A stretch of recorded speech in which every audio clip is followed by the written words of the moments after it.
How do you kind of level set expectations with investors? Like, hey, this is normal. This is happens. Things happen in cycles. How do we? This how you can explain it to them?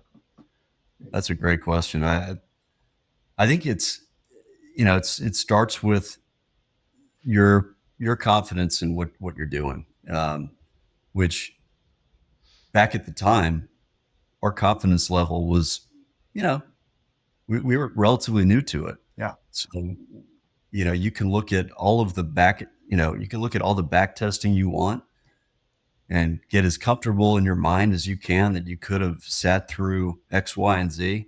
Mm. But until you live it, it's just a completely different scenario. And Right. back then we were new to the business. So, we could sit there and confidently tell our investors that we're sticking with it.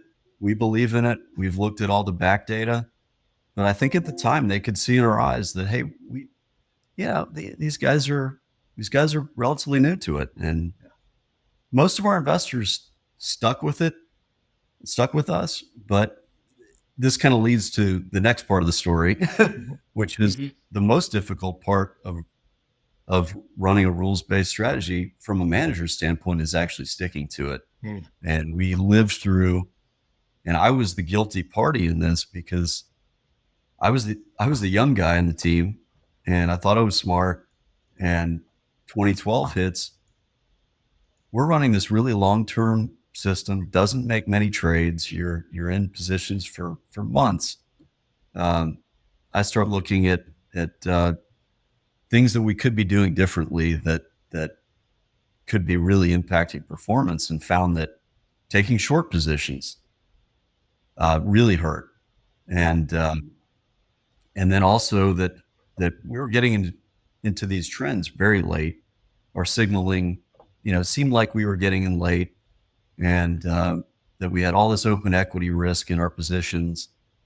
So I presented my research, when we're in the absolute, low point of a drawdown, showing my partners that we really should be, we should make some dramatic changes to our program. Mm-hmm. And we basically ended up committing kind of the cardinal sin in systematic investing, and we made a change to a dramatic change to our strategy at the low point, and hugely exacerbated the drawdown. And it's times like those where um, you realize how hard it is to stick with these programs. Yeah. Until you absolutely get punched in the gut by not sticking to it.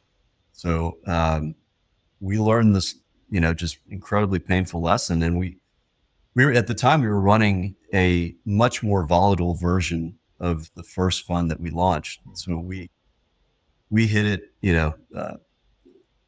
we're running a 40% volatility program, which we still run.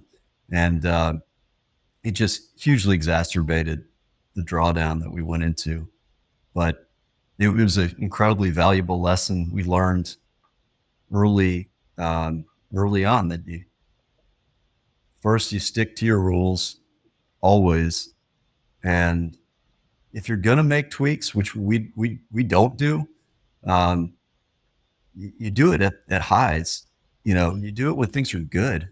If you really believe that the change you're making makes sense, then you might as well wait until you're at a new high and say, all right, now I'm going to make this tweak. Mm-hmm.